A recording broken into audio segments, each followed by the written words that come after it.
can you really be arrested for reviewing retro handhelds, retro GameCore style?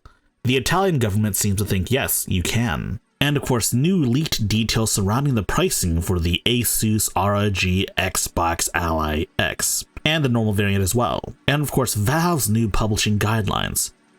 Are banks simply too powerful? Let's find out. But if you like this video or any other video I've made, please like, subscribe, and share with all of your friends.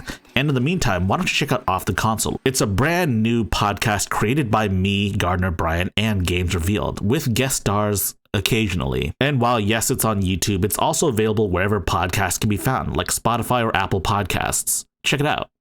Italian content creator Once Were Nerd is facing up to 3 years in prison. I don't typically talk about content creators going to jail or facing prison or lawsuits, but in this case, the reason is just absurd. All of this is surrounding his retro handheld coverage. The gist of the lawsuit is that they claim that he is promoting pirated content, buying these devices with preloaded ROMs. Furthermore, Italian customs raided his house and essentially took all of his handhelds as evidence. Now, I've reviewed a few retro handhelds in my time, and yes, these tend to come with pirated ROMs and pirated PC games as well. And in my own personal experience, I never asked for these SD cards to come with ROMs, so they do this on their own. And yes, it's the usual suspects, Ambernick, Powkitty, and TrimUI. The unfortunate truth is that yes, they ship these over to various content creators, and yes, oftentimes they include a micro SD card with ROMs already pirated for you. And companies really shouldn't be doing this. I have always lobbied against this because, it's illegal. Now, the reason why I mentioned this was because it probably wouldn't be a good look for the company if someone like Nintendo started to complain. But I would have never imagined they would actually go after content creators reviewing these things. Now, I don't see anyone in the US going after someone like Retro GameCore for this, but at the same time though, if they really wanted to. Anyways, back to the topic of Once Were Nerd. It's not his fault that Ambernick, TrimUI, and all of these other companies are sending him retro handhelds with games preloaded on a micro SD card.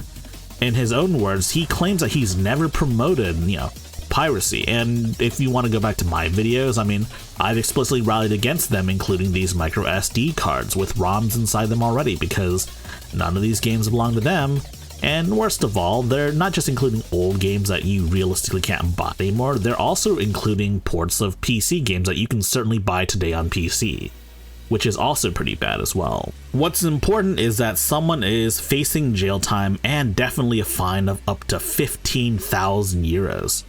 That's a lot of money. Worse yet is that the Italian government could realistically take away his YouTube channel, take away all of his social media channels.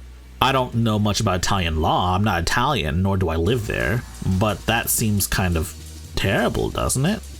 I've been to Italy before, it's a beautiful country, and I've talked about it in prior video, yada yada yada, but it sounds terrible if they can just raid your house because someone sent you a device with pirated software on it. That's terrible, and that's not your fault either. I think this whole situation is very unfortunate. That said, if you do want to support him, he does have a GoFundMe page. Of course, he says all of the funds will go towards this lawsuit and he will be transparent about it. But really, it's up to you if you want to support him or not. And of course, it's been a while since we talked about this, but the ROG Ally X, sorry, I got the name wrong. It's the ROG Xbox Ally X and the ROG Xbox Ally have had their prices leaked, as per Asus's own website that leaked the prices early. €599 for the cheaper variant and €899 for the more expensive X variant. The prices are honestly kind of on par with what they are now. The actual ROG Ally is around that price in Europe, as is the ROG Ally X as well. At the very least, it's not more expensive. Now, if you were to do a straight conversion from euros to USD, then it would be approximately $1,050, which yes, is more expensive than the Ally X is in America.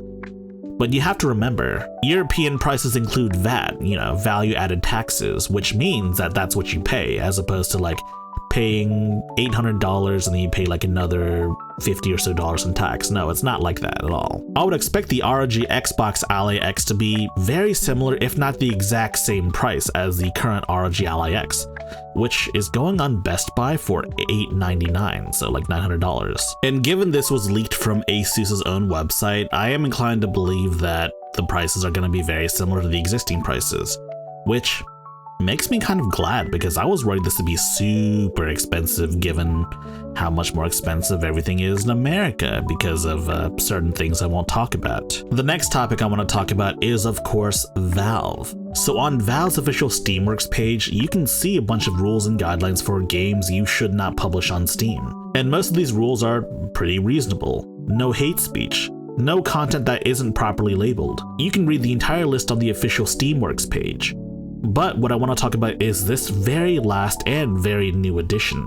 Number 15. Content that may violate the rules and standards set forth by Steam's payment processors and related card networks and banks or internet service providers, in particular, certain kinds of adult-only content. Now, you might be asking yourself, what types of adult content do banks not like? Well, if you look at the SteamDB page, of which I have here, you can read the types of games that the banks don't want you to buy. In theory, this seems like a good thing. And you know, not to be a real slippery slope kind of guy, but like the slippery slope is there for a reason, and big business is always down to slide down that slippery slope after all. There are concerns about credit card companies and banks becoming a sort of moral arbiter. And truth be told, no business is strong enough to stand up against the likes of Visa and MasterCard. That's just the truth. And finally, The Legend of Zelda movie is finally real in its live action. And we have our cast for Link and Zelda, both of which are actors I've never heard of before, but that's probably a good thing.